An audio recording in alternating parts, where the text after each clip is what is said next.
Welcome to Trial of the Hollywood Sex Therapist Killer, the harrowing and tragic story of Dr. Amie Harwick, who met a tragic end when she was allegedly thrown off her third-floor balcony by her stalker and ex-boyfriend, Gareth Pursehouse. Found clinging to life, but later succumbing to her injuries, Amie's death has raised many questions, with answers to be revealed in court. Join us as we dive deep into the ongoing trial of Gareth Pursehouse, the man accused of this heinous act, and as we seek justice for Amie. Okay, Counsel, yes, go ahead. So, in your February 18th interview with detectives, isn't it true that you told them... Can I get a page in the transcript of this? I'm not referencing the transcript page right now. Isn't it true that you told them in the February 18th, 2020 interview that you sat there with a line of sight of Ms. Harwick and Mr. Pursehouse for 45 minutes while they were having that second conversation after the end of the program? I don't know. If that's what the transcripts say. Well, that's his answer, so it's not inconsistent. If that's what the transcript says, then he's going to go. Are you saying that if that's what the transcript says? Well, I wasn't sure. Well, he said 45 minutes. Does the transcript reflect 45 minutes, Counsel? Yes. That is Okay, let's make a reference, page, and line, please. All right. If I may have a moment. Yes.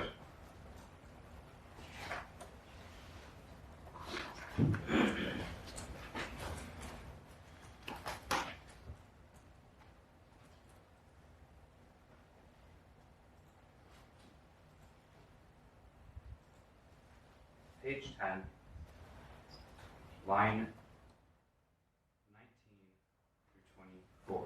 That starts in the middle of the paragraph. It's a specific inconsistent statement. Okay, let's not have any speaking objections. Let him look at it. Would it refresh your recollection to read the relevant portion of the transcript? Would it refresh your recollection? Sure. Okay. If you could please read from line 17 to line 24. I'm going to ask for context that the witness read from page 9 before that, please. Your Honor, this is inappropriate. Okay, have him read what you're going to have him read. You can ask him on redirect. Please read from line 17 to line 24.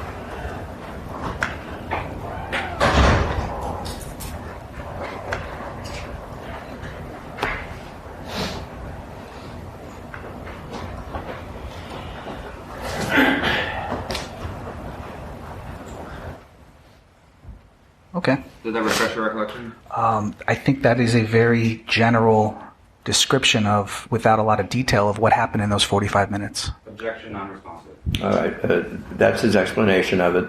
So ask him the question again. Isn't it true that you told detectives that you followed them after about 5 or 10 minutes out to the area where they were talking during the second conversation? Yes. And isn't it true that you told detectives that you were sitting there watching them with a line of sight during their second conversation? I don't think anything said about sitting there for the line of sight, so what I just read did not have any of that language. Isn't it true that you said, I saw them sitting in the same spot talking again on the bench? Yes. And isn't it true that you said, so there was the same body language by both of them? Yes. Yeah, let's just get to the time, Counsel. Isn't it true that you said, and eventually it was another 45 minutes, and I was kind of tired just sitting there? Isn't it true you said that? That's the only question I'm asking you. That statement there doesn't fully express the context of what happened in that 45 minutes. Is it correct that you said that now? If the Yes, people want to that's- ask you on redirect, That's in the clarification, they can. So his answer is yes.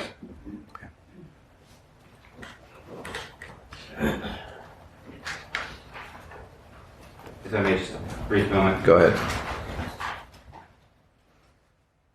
You have a few more questions, I take it? I'm just making sure I've done it. Okay.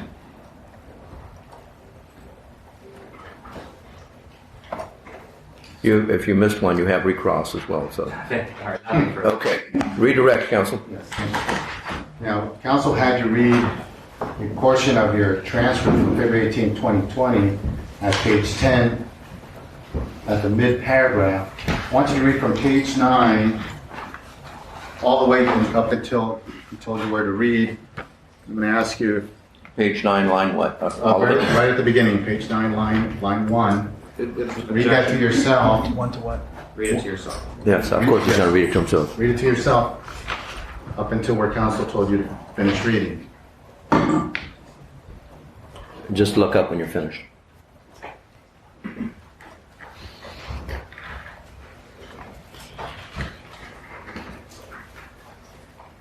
Trying to get somebody's attention. Take a break at 11, okay?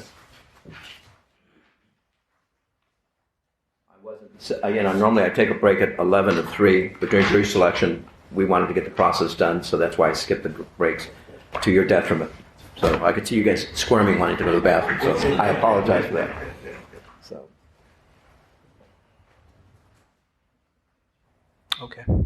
Now, does that provide you with more context about what you told the detectives on February 18th, 2020 about what you observed as far as that conversation and the length of that conversation? Yes, it does. How so? Well, what I just read was a much more detailed account of the first interaction, watching them while we were about to go on the red carpet, and then there's just a couple lines about the after show conversation they had.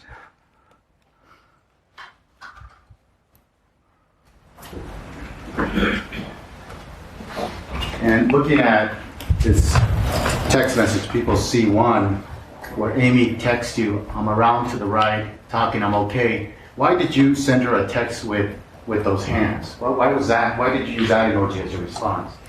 I mean, it's a prayer emoji that's meant to be loving and, conscious and concerned. So you were not saying thank you with that? No, I mean, yes, I am thankful that she responded, but it was the intention, I think, was to be affirming her communication. And counsel asked you questions about what you said about hearing the defendant calling Amie Harwick, "You ruined my life, bitch." Well, do you know if you actually made a mistake during the interview? I believe that at the interview, I may have, because of that grief and that just fog that I was in, had difficulty recalling certain details. And as I have worked through my fog, my grief and shock, my depression, a lot more clarity has come from my experience of What if in the interview you actually said he was yelling and that you actually heard it? What if that was what you said in the interview? Objection, speculation. Sustain. Well, I'll play the excerpt that was shown so that the witness can hear it, can hear that recording. I have the excerpt that was. I mean, it's already been read to him, hasn't it? And I tried to play it Hold myself. on, let's not speak over each other. He's already seen the statement in writing. But the audio, he can hear his voice, what he actually says about that particular statement. There was no audio of that. How's that different than reading it? Well, he can hear what he's actually saying about that. He's already testified to that. He may have misspoke because he was in shock. But as he sits here today and the court asked him, you personally heard it though? yes, Okay. And you may have told the policeman that you didn't. yes. Okay, there it is. But in the audio, I think if he hears it, he actually. I don't want to argue in front of anyone. Well, is that the same one you were going to play? Yes. Okay, so both of you will get the same thing out of it. Let's try to finish with this witness before the break. If I could publish. Well, Your Honor, just can we approach? Please. It's the same transcript. CD, Yes. People's 11. And the transcript has 12. And no, as 11A. Is that right, David? Yes. All right. And permission to publish a copy of the transcript to the jury. Yes. And ladies and gentlemen, when you're finished with the transcript, just pass them over to your left side, and he'll collect them.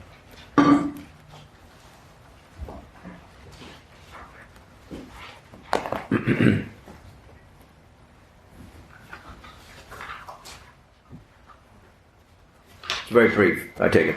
It should be like less than a minute or 2 minutes. Do you have a copy for the clerk? I did. I gave one to the clerk. Is this it here? Right. Is this it? Yes. Yes, okay, thank you.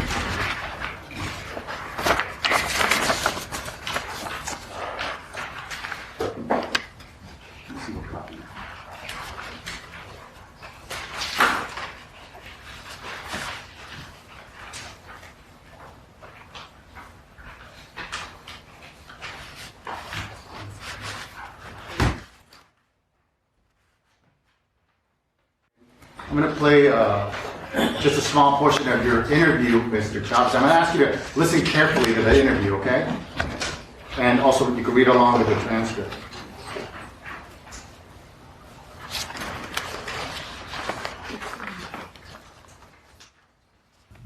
Microphone next to it. Do you have it right there? That one there?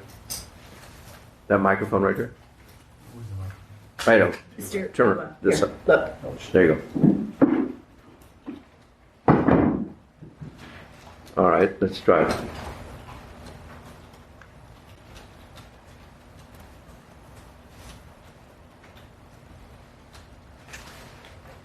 The tail end of the fight. And what both of them told me, so the former and he as well said, they were standing in line, and I walked away from the entrance, and he walked by, caught a glimpse of her, and just zeroed in, sort of walked straight towards her, and just started like berating her. I don't have a specific quotes because I didn't feel the being in the middle of the fight, but when I got there, she calmed me down and saying, "Let's go talk in the corner. We'll talk about this. You know, you should try to create like a peaceful like here." So that's when I walked back. But what they both told me before me, he was saying, "You ruined my life. You called her a bitch." He was escalated, and it wasn't just a confident voice like me. It's a high yelling, basically, and enough to where the performers are calling me repeatedly, and obviously coming to me. So, yeah, he was just saying things like, "You ruined my life." Pause it there. Now you had a chance to listen to that? Yes. All right, so you do talk about performers telling you that the defendant called her, said something to the effect of, "You ruined my life, bitch." Yes. You also say that you ran back to that location. Yes. And then the last sentence, you say, "So, yeah, he was just saying, like, you ruined my life, bitch. You're such a hypocrite." What is that? What are you talking about there? Oh, I'm sorry. Can you Yes. elaborate? Yes. So you said you ran back. In your last statement, are you saying you're the one that ran back and you're hearing, "You ruined my life, you're such a hypocrite," or are you saying that's from the performers? I heard the "you ruined my life, bitch," and I cannot say what the performers heard because there were different accounts, you know. But if they said that they heard there's a hypocrite or "you That's ruined what my I'm life," asking. I'm asking in this statement right here, Sure. where you say line 6, you ran something about you ran over. Well, first it says line 4. It's the high he was yelling. Who was yelling? he was yelling. And how do you know that? Gareth. And when you're talking to detectives about he's yelling, are you saying you heard him yelling, or are you saying the performers are telling you that he's yelling? Both. I heard when I walked over to the two of them that were seated, and heard that as I approached, and the performers also mentioned that they heard something similar, and Amie also shared in our Bob's Big Boy dinner meal. Well, let's not get. I'm not asking you about the Bob's Big Boy. I'm asking about this interview with the detectives. Then you say, "And enough where the performers are calling me repeatedly, and obviously I ran over." Then the next sentence. So, "Oh yeah, he was saying things like, 'You ruined my life. You're such a hypocrite.'" So is that what the performers are telling you, or is that what you heard when you ran back? That's what I heard when I walked over to check on Amie when they were seated. So, and is that what you told the detectives back when you were interviewed on February 18th, 2020? I don't recall. I'd have to look at the transcripts. Well, you're looking at it right now. Okay. Yes, that's what I told them.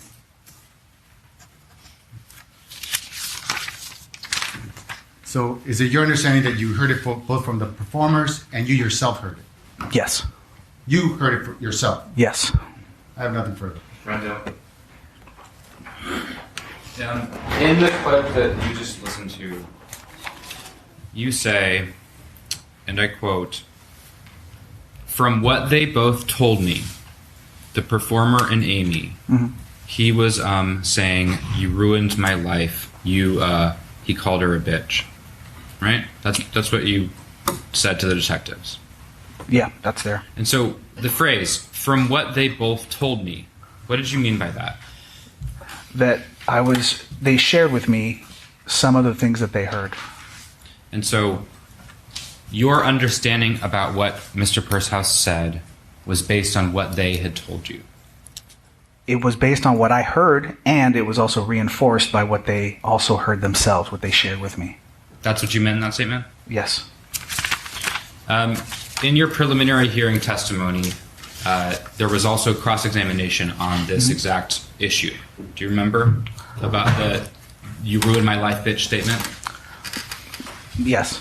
And in your preliminary hearing testimony, you testified that you had made a mistake and you had made an error, right? Yes. And that your statement to the detectives that you didn't hear that was a mistake because of shock, right? Which page? Well, it doesn't matter. We're talking about the issue. Go ahead. Is that correct, sir? Is that correct? Yes, that sounds correct.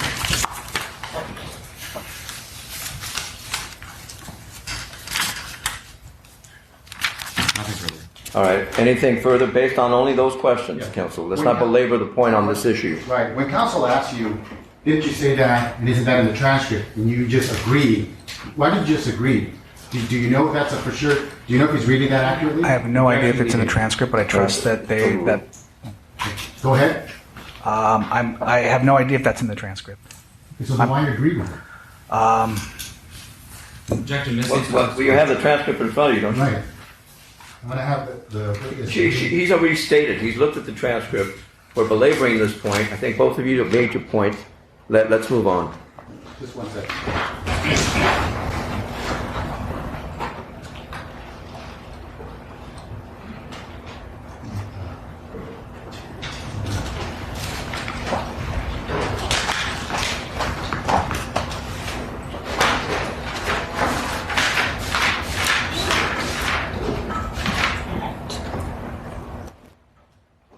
Preliminary hearing transcript dated September 22nd, 2021, page 14 at line 25. I want you to read this to yourself from page 14, line 25 to page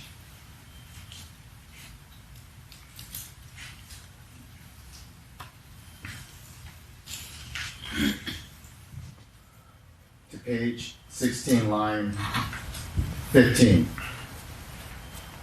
Sorry, can you repeat that, please? Yes, so I'm going to point that out for you. So page 14, line 25, all the way to page 16, line 15. Okay.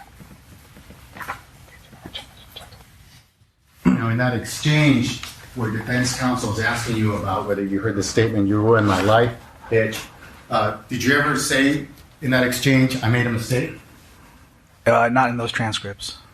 Well, are there other transcripts where you said that? That you made a mistake? No. So I'm asking you about this preliminary transcript. Okay. Did you ever say, "I made a mistake" about that statement? No. I have nothing further. In the transcript that you just read, isn't it true that you testified that you would say that the state of shock that you were in, the emotional distress I was in, made it much more difficult to have recalled and expressed what I then took time to process afterwards? Yes, I said that.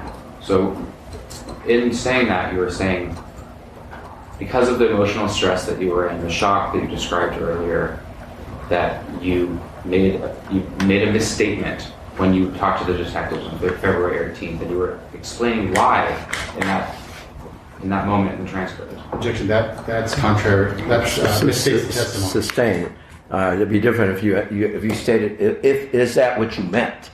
That's different. But let's finish with this witness. So go ahead. This is the last. Okay, go ahead. When you were explaining that the state of shock and the emotional distress you were in made it difficult to recall and express, what did you mean? I meant that, prior to Amy's murder, Kobe Bryant dying in the car in the helicopter. Objection, non-responsive. Okay. What did you mean, sir? I'm actually just trying to state that there was a lot of trauma and shock that I was experiencing at the time of that interview. And because of that,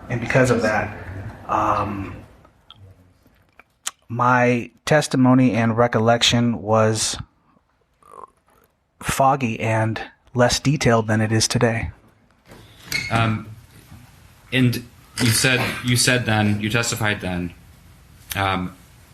that it made it much more difficult to have recalled and expressed what I then took time to process afterwards. He stated, yes, that is correct. Is that correct? And so, Yes. just Vegas to what? final question. This is Okay, Vegas to what? Vegas to what is he having a difficulty recollecting? Well, just in general, is that correct? Did you mean in general? Well, I mean, I think we've already established that, for example, how he got her number, we established that I was incorrect with that statement. Okay, In all that. right. So there's a precedent that I've, All right. right, and so in that moment in the preliminary hearing testimony, you were explaining that later on you remembered that you personally had heard that statement. You ruined my life, bitch. Judgment takes the testimony. This is sustained based on his prior answers, responses. Nothing further. Anything? No. All right, so you may step down. thank you, Your Honor. You're welcome, sir. You may call your next witness. The people call Miss Aston Jameson. Jameson, you said? Yes, Your Honor. All right.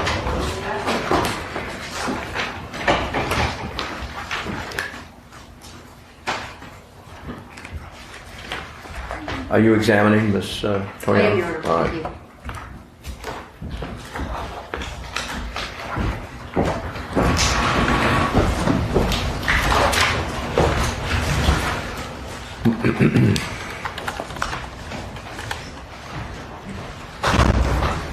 You can approach the witness stand here, ma'am.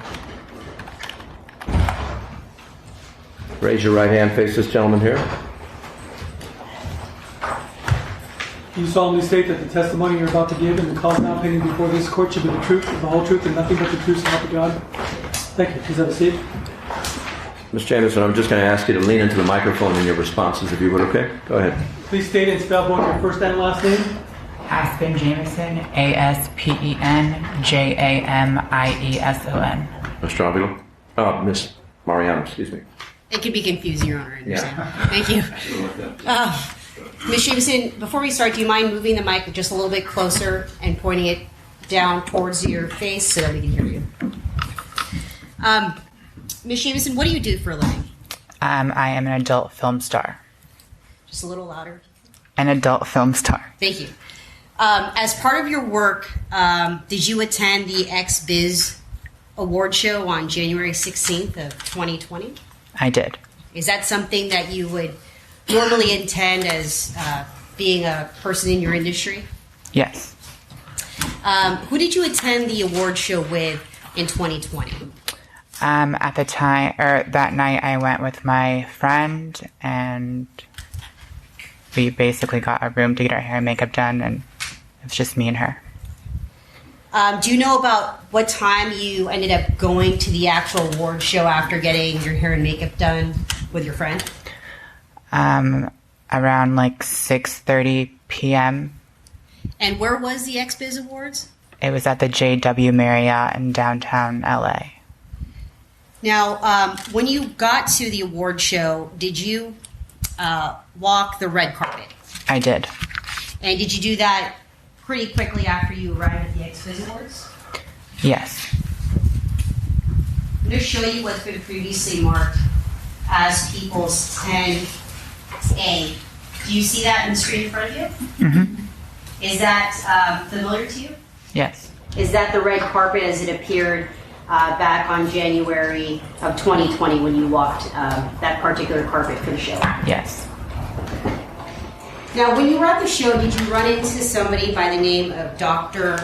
Fernando Chavez? Yes. How do you know Mr. Chavez? We are friends. I've met him a few years ago. Prior to that, always kind of in the adult field, I guess, at different places. And what do you know his position to be in kind of the adult film industry? Like a doctor for like sexual education and therapy. Did you see him at the award show? I did. Where at the actual award show did you see Dr. Chavez? He was standing in line waiting for the red carpet. Was he alone? No. So can you tell us about what time you ran into Dr. Chavez on the red carpet? It was probably around 7:30, 8 p.m. And this was after you had kind of done your thing. Right, so I finished red carpet. I had an early call time because they normally have the bigger stars go first to get it over with to make sure that they have all the press that they need. You're one of the bigger stars? Yes. Okay. You said earlier in a question that I posed to you that he wasn't alone when you ran into him. Do you know who he was with? He was with Amie. Okay. Now I'm going to show you what's been previously marked as People's 10D. Do you recognize who's depicted in this photograph? Yes. And who is that? Amie. And is this the person that you saw Dr. Chavez with on the evening of the award show when you ran into him on the red carpet? Yes. Is that the first time you met Amie? Yes. So you have no prior interaction with Amie prior to this time? Never. Now, when you ran into Dr. Chavez, did he introduce you to his friend Amie? Yes. Did you come to find out what it was that she was doing there that evening? I knew he basically said she was a therapist as well, just like him, and they were going there to basically network. Now, when you saw Dr. Hernando Chavez with Amie at the red carpet, did you actually stop and talk and hang out? As soon as I finished, I was walking, I saw him, and he basically said that I looked very nervous because I don't really like to talk in front of people. I don't like to do media stuff. So he asked if I wanted a drink. Did he go and get that drink? He did. He asked if I could stay with her and keep her company while he went to go get us drinks. And about how far away would you say the area to get drinks was from the area in which you first ran into Dr. Chavez and Amie? Maybe like 30, 40 feet. You're on a new approach. No. The prior ruling from yesterday.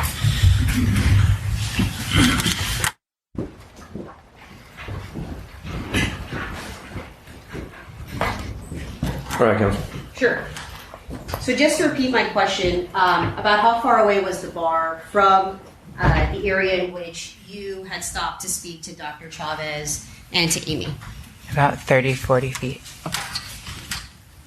Now, you said that, if I'm recalling correctly, since we walked away, that Dr. Chavez went to actually go and get you a drink? Yes. Now, when you were standing there with Amie, did you guys engage in conversation? Just very, very small talk.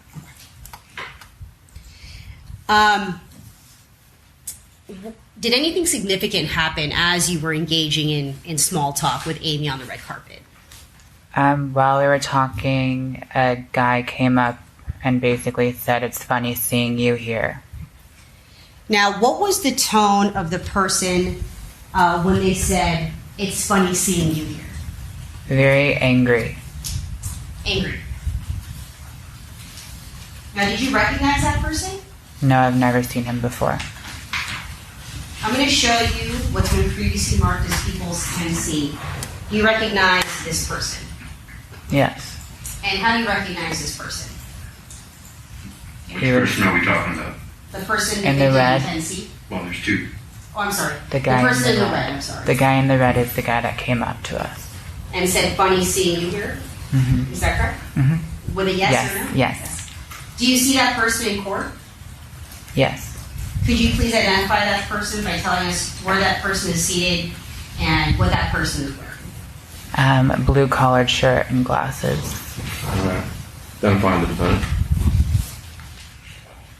Now, you said that this person came up and said, "Funny seeing you here." Did he bother to introduce himself to you? No.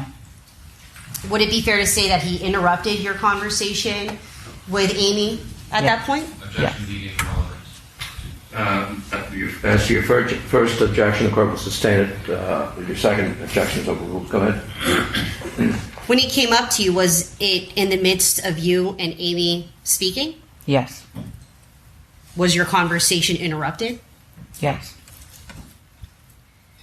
Did he introduce himself at any point? No. Objection relevance. Oh, Did you find that rude? Objection relevance. sustain. What was his tone? Very angry. Now, how long had you been standing with Amie, engaging in small talk, when the defendant walked up to the both of you? It was very short. It was around 2 to 3 minutes. When you saw the defendant approach you and Amie and heard the statement, funny seeing you here, did you get the impression that he knew her? Yes. In the 2 to 3 minutes that the defendant engaged in conversation with Amie, were you silent? Yes. So you weren't engaging in any conversation with them? No. Did it appear to you that the defendant was directing his statements directly at Amie during this time? Yes. And nobody else? No. Were you able to hear what they were talking about? A little bit, but it was basically like, funny seeing you here. Basically called her a hypocrite and did not know why she was there. It kind of seemed like that she never approved of the adult industry or didn't know why. He didn't know why she was there, basically. So initially you had said that when he walked up to Amie, the defendant, that he appeared angry. Mm-hmm. There you go. I'm sorry, you have to Yes, answer. sorry. Yes. As this conversation continued for the 2 to 3 minutes, would you say his tone was still angry? Yes. You said he called her a hypocrite. Did he curse at her at any time during that 2 to 3 minutes? Yes. Could you describe any words or recall any curse words that he used at Amie during this time? Something along the lines of, you fucking ruined my life. And could you tell me the volume at which he was speaking? It was pretty loud and everybody kind of started looking over and she seemed embarrassed, so she tried to calm him down and kind of take the conversation elsewhere so people weren't staring at her. How close were you standing to them? Very close. So it was loud enough for you to hear? Of course. But you said you noticed, you were able to actually observe other people in that area looking at them? Yes, we were in a line for the red carpet. Now, you said that Amie was trying to calm him down. Can you explain to us what it is that you mean when you say Amie was actually trying to calm him down? Objection speculations. Ooh.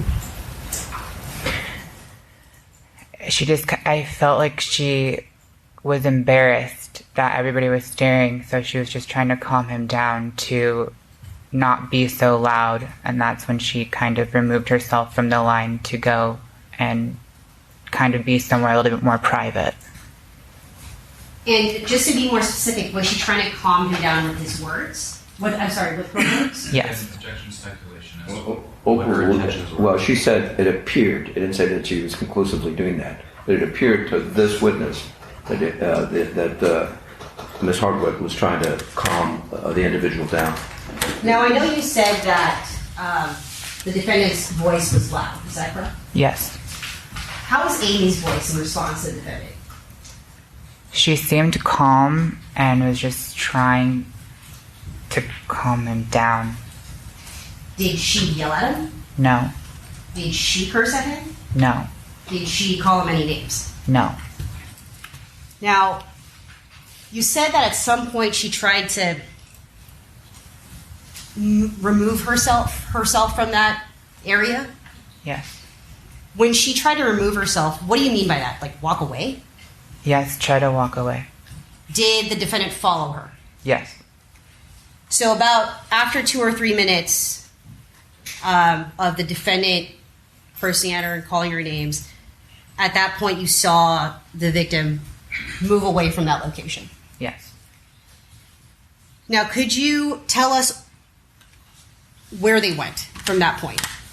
Yes, it was not very far, but far enough that people weren't paying attention, and there was like a bathroom maybe 15, 20 feet away from the line. Now, I want to, before we get to what they were doing when they had walked away, we'd established during testimony that the defendant was loud.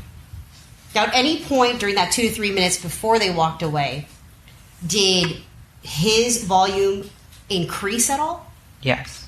So, despite Amie consistently trying to calm him down, his volume increased. Objection, restate the testimony. Overruled. Go ahead and finish the question. Objection leading as well. Well, I haven't heard the end of the question. Ask your question. Sure. I actually had finished my question. Well, despite that, what was like? I didn't hear it all. Let's see. Sure. Hold on. I can repeat it, Your Honor. No, I can read it here.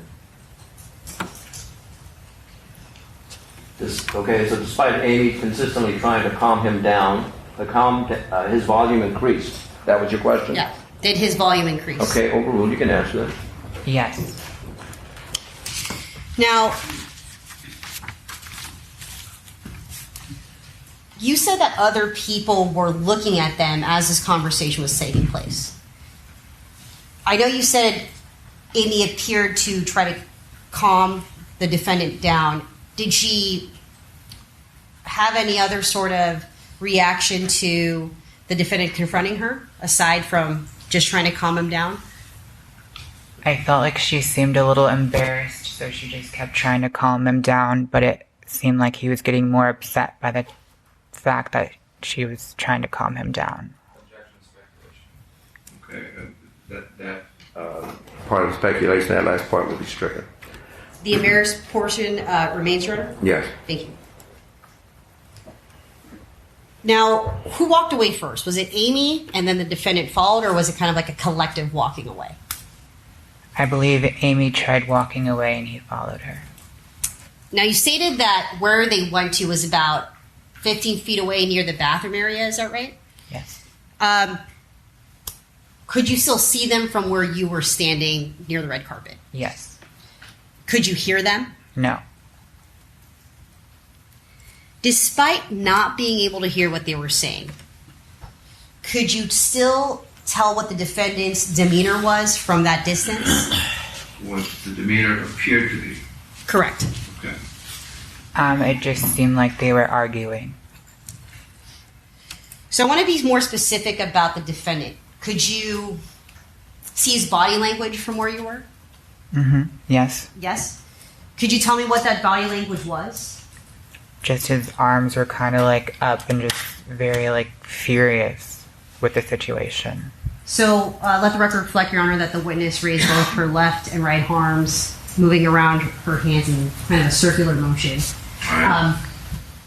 So you demonstrated kind of this movement I just described for the record. Would you say he was moving his arms erratically?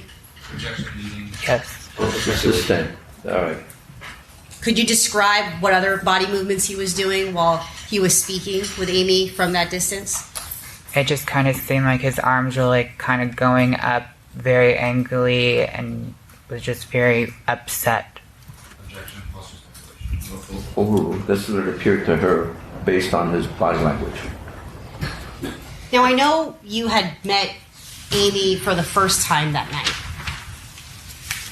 Did that interaction between the defendant and Amie cause you any concern? Objection, relevance. It's foundational. Yes. Can you repeat the question? Sure. I know you just met Amie for the first time that night. But despite just meeting Amie for the very first time, did that interaction with the defendant and Amie cause you any concern at that time? No. Did you end up calling your friend Hernando at any point while you were with Amie? Objection leading. Yes. Yes? And why would you call Dr. Chavez while you were observing this interaction between the defendant and Amie? because he told me to stay with her while he went to go get us drinks. And then all of a sudden this happened, and I don't know. I felt bad for her because she was in a very awkward position, and it seemed like they might have just broken up, or definitely felt like it was an ex-boyfriend, but it seemed like it was something fresh and new. And I know that she walked away, so I knew that she was uncomfortable, so I was trying to call my friend back to help the situation. I didn't really know her. And did you get in contact with Dr. Chavez only by cell phone? Only by phone call, or was it by text as well? I believe I texted him because he didn't answer the phone. And do you remember what you said to him in order to get him to come back? I said, I think your friend needs you. Based on that statement, did you feel that she needed help? Objection asked and answered. If I was in that situation, I would want help. And in your opinion, it appeared that they had just broken up. Yes. Now, did Hernando come back to the area where you were standing? He did. Did you tell him what you had observed between the defendant and Amie? Yes. Did you point out to him where they kind of walked off to? Objection needed. Yes. I'm sorry? Yes. Now, once Dr. Chavez came back, what did you do at that point? I left to go get my makeup retouched up before the award show started. Did you see Dr. Chavez at all for the remainder of the night? No. Did you see Amie at all for the remainder of the night? No. And did you see the defendant at all for the remainder of the night? No. Thank you. Nothing further, Your Honor. Well, we have 4 minutes. You want to start? I prefer to just start on the Okay, let's go ahead and take a break for lunch, ladies and gentlemen. Let's be back at 1:30. Have a good lunch. More of the trial of the Hollywood sex therapist killer is on the way. Press subscribe now so you don't miss a moment of this riveting courtroom drama as we seek justice for Dr. Amie Harwick.